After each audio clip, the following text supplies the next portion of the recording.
And friends, it falls to me to say a few words by way of a chairperson's address, so make yourself comfortable because this will take a while. I want first of all to welcome you all to our conference, which is taking place against the background of the most serious threat to the gains made by working people across Europe and indeed the developed world since the Second World War. And of course, as we know, this arises in the context of the unfolding of a globalization for the rich and exponentially growing inequality, and the implosion of the neoliberal project back in 2008 and the brutal austerity agenda which played out in many countries as a result. And of course, it is no great accident that the combination of the alienation of tens of millions of working people in the context of that scenario, allied with the fragmentation and confusion on the left, has resulted in a situation in which the franchise on hope is increasingly slipping into the hands of those on the ultra-right with their pernicious, toxic coction of race hatred and white nationalism. There are echoes of the 1930s in what is playing out these days. And of course, no one in this room needs convincing as to the danger that all of that poses and where it ultimately played out to its ultimate conclusion back in the 1930s. Because as the impact of the greatest conflagration in all of human history is erased from the collective memory, people are not so alert and aware of the dangers of the simplistic formula offered by the ultra-right. We on the social democratic left have been greatly discredited as a result of the strategy of participation, most often in a minority role, in governments dominated by the right, in order to mitigate the austerity agenda and to try to plot a course to a more sustainable future. And I have to say, delegates, that we've all had the experience of the consequences of it here. It's not so easy to decide when the issue presents either, by the way. I remember clearly back in February of 2011, in the light of the result of the then general election, when I was president of the Irish Congress of Trade Unions, with responsibility in one way or another for about 800,000 workers and their families. We had come through the experience of the collapse which was brought about by the policies of the Fianna Fáil party. We had come through the experience of their National Development Plan in September of 2010, which envisaged the pension cuts, which envisaged the social welfare cuts, which envisaged the privatisations, which envisaged the introduction of the property charges, and indeed the water charges.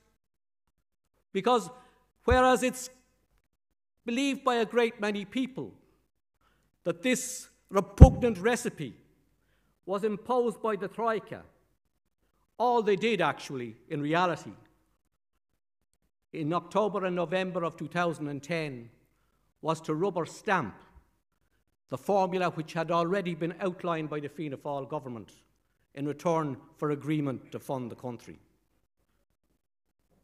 And we had been through the experience as well of our efforts to win a mandate for a better, fairer way, which envisaged a longer adjustment period than that outlined in the memorandum, so that growth would do more of the heavy lifting, which envisaged the creation of the Strategic Investment Bank to leverage money into the economy for productivity-sustaining projects, and which envisaged as well a fair distribution of the burden of adjustment as between those who could afford to contribute most and those who could bear the burden least. And we had been through the experience, delegates, of our failure to win a mandate for that agenda, which was subsequently played out as being about broken promises. It wasn't about broken promises. We sought a mandate for a better, fairer way, and we failed to get it. And so we were confronted with the victory of Fine Gael in the 2011 election. They came within a hair's breadth, as you will all remember, of an overall majority.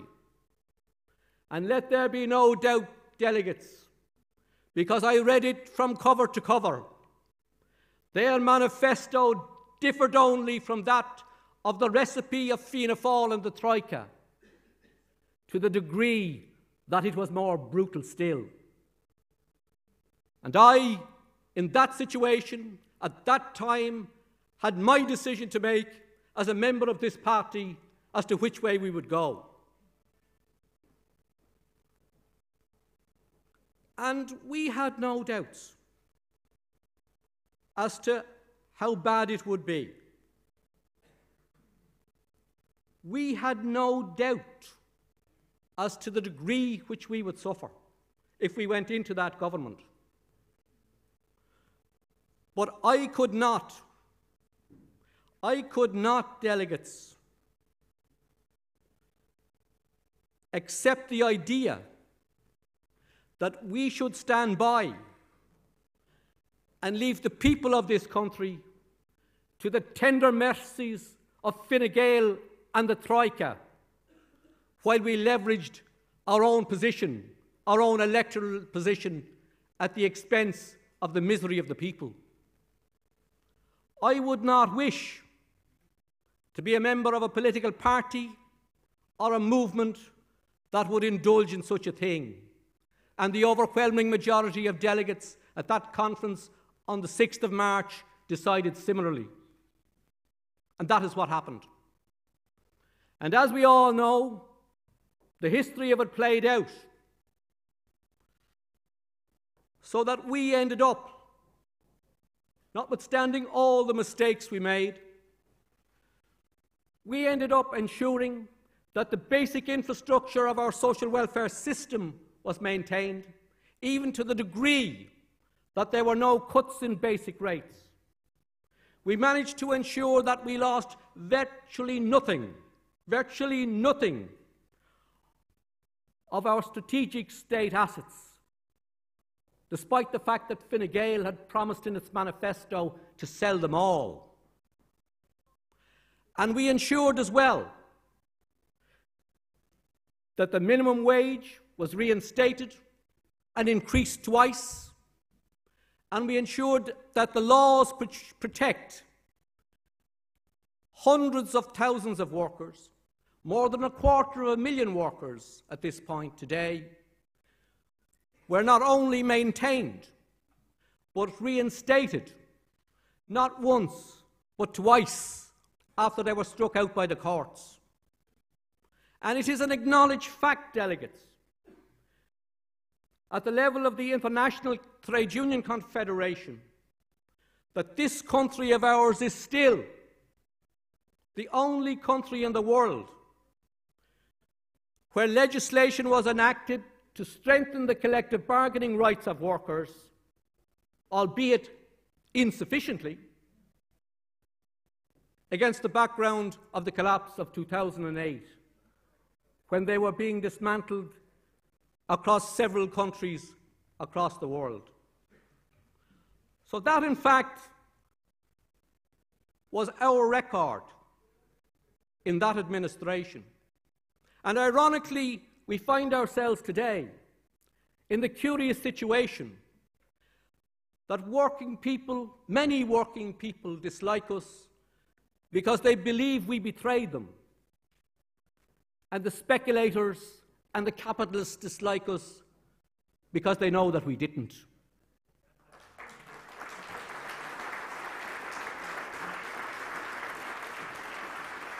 But all that said, delegates, all that said, there were some decisions made during that period which did not have the approval of this conference or any of the bodies elected to administer the affairs of the party by the members of the party. Some decisions which impacted on the people who should constitute our core support quite severely. Some decisions that must still be evaluated and at least explained, if not apologised for. And we utterly failed, as we all know in this hall, to develop a narrative to convey to our core constituency the extent of the struggles in which our people were engaged in daily in that government against Fine Gael and in order to mitigate the impact of their agenda on working people.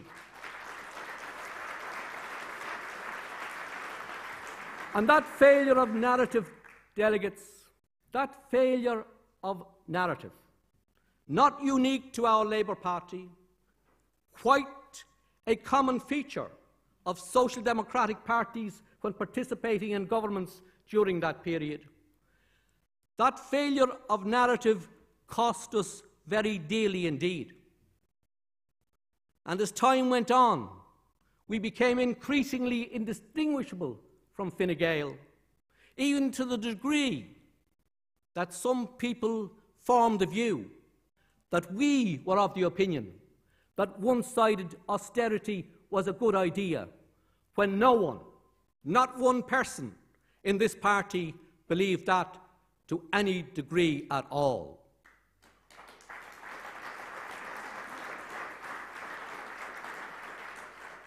And it did seem, I have to confess, that some of our people forgot the fact that the great majority of the people who voted for us in 2011 didn't actually vote for us to save Ireland. They voted for us to save them from Fine Gael. And we failed to develop a narrative to demonstrate to them how we were actually doing it. And there's a fundamental lesson in that, because it's not a coincidence. It is attributable to certain ideological weaknesses which had developed in our party and which still remain to be addressed. And they are not unique to our party, because they occur otherwise in the social democratic movement across Europe and across the world. And we should not be afraid to evaluate our record and to correct our mistakes and to make our explanations, and where necessary to apologise to the people for the mistakes that we made. Because we have a more fundamental task as history unfolds. But be that as it may, we all know in this room that the so-called recovery, which has now come about, for which the Fine Gael party has gained the credit, is not due to Fine Gael, is not due to the Troika, is not due to austerity, but it is due to the sacrifices that the people made. And the people did not make those sacrifices so that things would be as they are. The people did not make those sacrifices so that in one of the 10 richest countries in the world, which now enjoys one of the most rapidly growing economies in Europe, into the 5th year running, that we would have 10,000 of our people homeless, including more than 3,000 children, as we approached the centenary of the democratic programme upon which the War of Independence was fought, or that we would have 100,000 people languishing on housing waiting lists, or that a quarter of our population would be threatened by poverty, and nearly a quarter of those who are at work are paid less than 60% of the median wage. The people who made the sacrifices that brought about the recovery did not make them for this to happen. Our young people in particular, delegates, are the victims of the coincidence of two phenomena. And if you think about it, there are no good statistics for the number of people who are at work who are on insecure, precarious contracts. But it is well known that even as we approach so-called full employment, it is still higher than the 22.5% who are paid less than 60% of the median wage. And this is particularly so in relation to the people who are under 35. Eurofound produced a report, albeit based on 2015, which actually concluded that 46% of the people under the age of 35 who are at work are working on what they deemed non-standard contracts of employment. And these people who are the victims of that phenomena, you can rest assured, feature prominently among the 1/3 of our households who rent their accommodation in an ever-escalating market where prices are rising at multiples of the rate of inflation and multiples at the rate of increasing wages. So here we have the coincidence of two phenomena about which nobody speaks. And you can bet your bottom dollar that the people who made the sacrifices which brought about our recovery, for which Fine Gael has claimed the credit, did not make them so that things would be as they are in one of the 10 richest countries in the world as we approach the centenary of the democratic programme.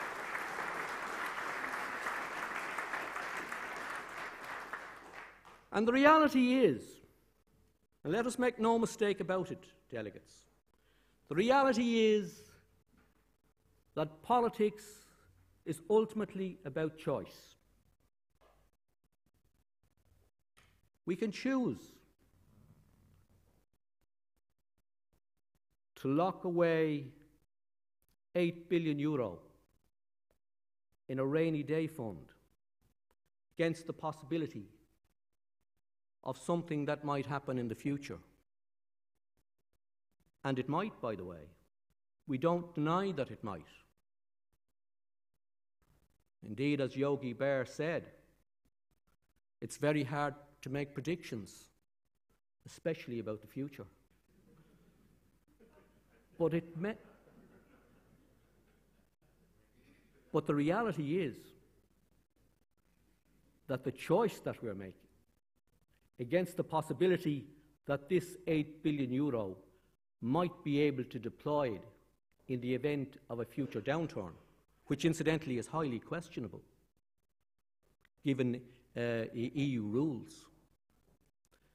But the choice we are making is to ignore the plight of 100,000 households languishing on housing waiting lists. Because, as the Labour Party has pointed out, by using that money, we can establish a fund to build 80,000 houses over 5 years without increasing taxation by 1 single cent.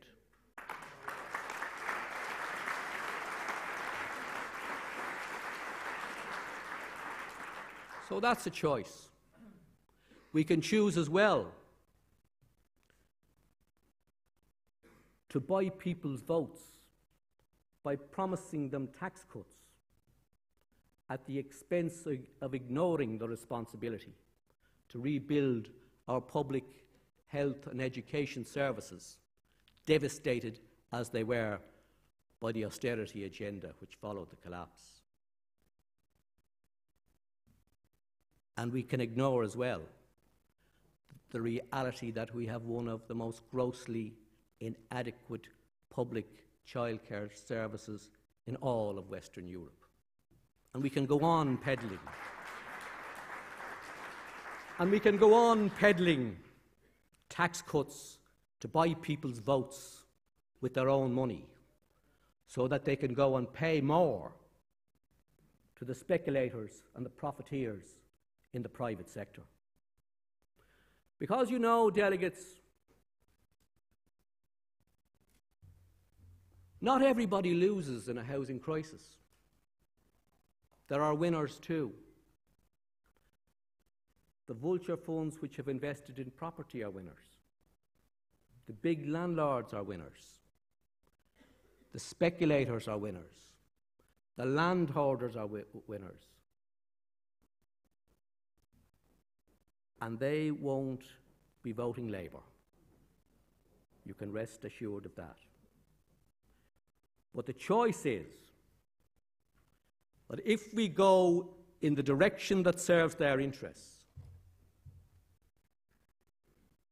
we are condemning 100,000 households to languish further still on housing waiting lists, and we are facilitating the effective robbery of all the people who are trying to put a roof over their heads, whether they are trying to buy a home or trying to rent accommodation. They are the stark realities of the consequences of the policies that are being pursued today by the right-wing axis that collaborates in the government of our country as between Fine Gael and Fianna Fáil. But thankfully, there's good news on the horizon, because as a result of the sacrifices the people have made, we now have the capacity to address all these major concerns. We can solve the housing crisis in 5 years. We can't solve health and education and childcare in 5 years, but we have the capacity to make significant progress on rebuilding them all. And we can legislate without costing anything at all for full collective bargaining rights for all workers. And let us be clear on this, that collective bargaining rights for the great majority, not all, for the great majority of working people are the key to determining whether they have a decent job and a decent income and the prospect of a decent life or not. And the reason, delegates, is because the process of collective bargaining takes place at the point where the benefits of output are distributed and where jobs are designed. And you can map every society, every industrial society, where the condition of working people has diminished. You can see the decline of collective bargaining which precipitated it. So it won't be popular, because the only people who really get it are the people who are absolutely opposed to it, who thrive on the exploitation of others.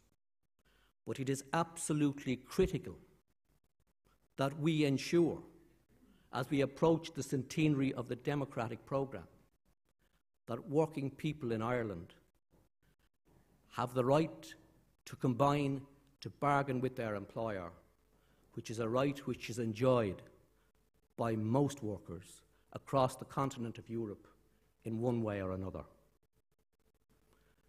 And so we can do all that. But an issue presents, and it's an issue we have to face up to. And it's not unique to us in Ireland, but it's particularly acute in Ireland. And that is this: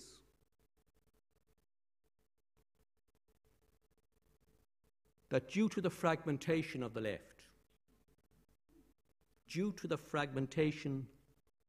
left, the potential to achieve the significant strategic shift in the direction of the aspirations of the people who drafted the democratic programme is utterly compromised.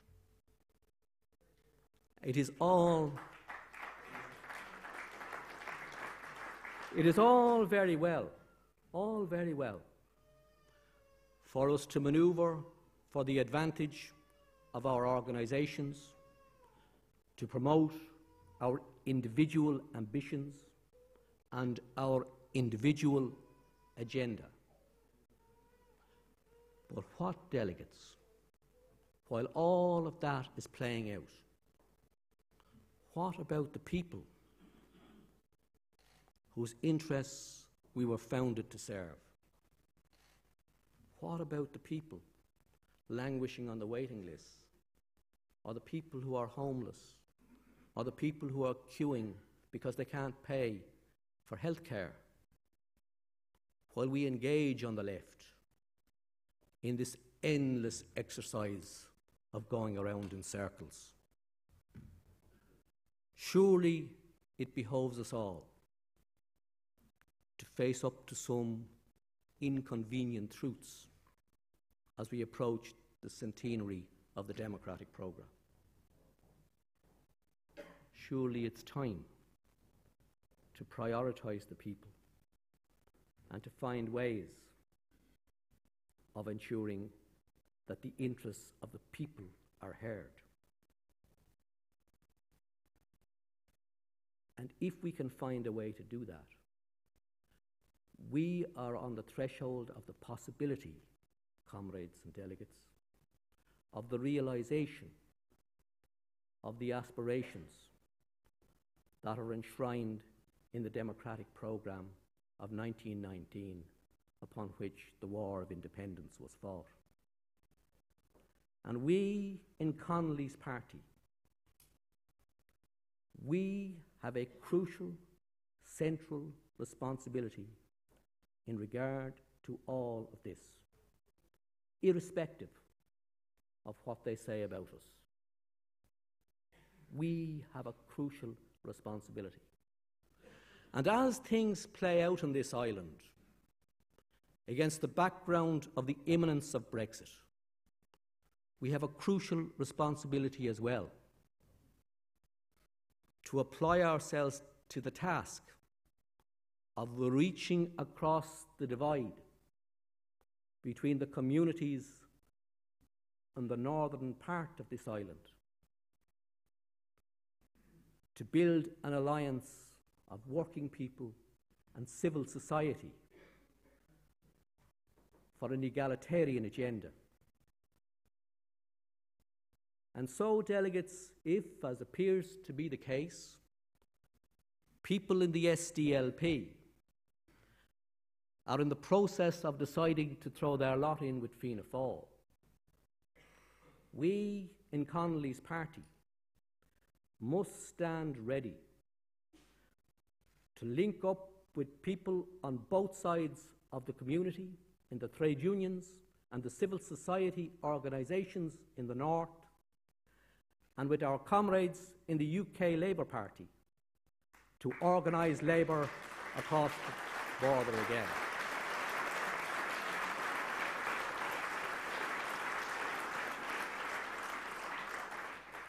And so, delegates, as we approach the centenary of the democratic programme,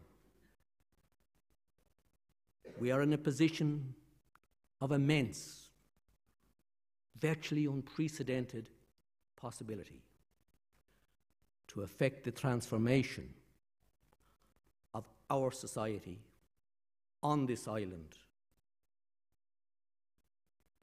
which is in line with the egalitarian aspirations which were enshrined in that programme upon which the War of Independence was fought. Let's apply ourselves, delegates, to that task this weekend. Welcome to conference.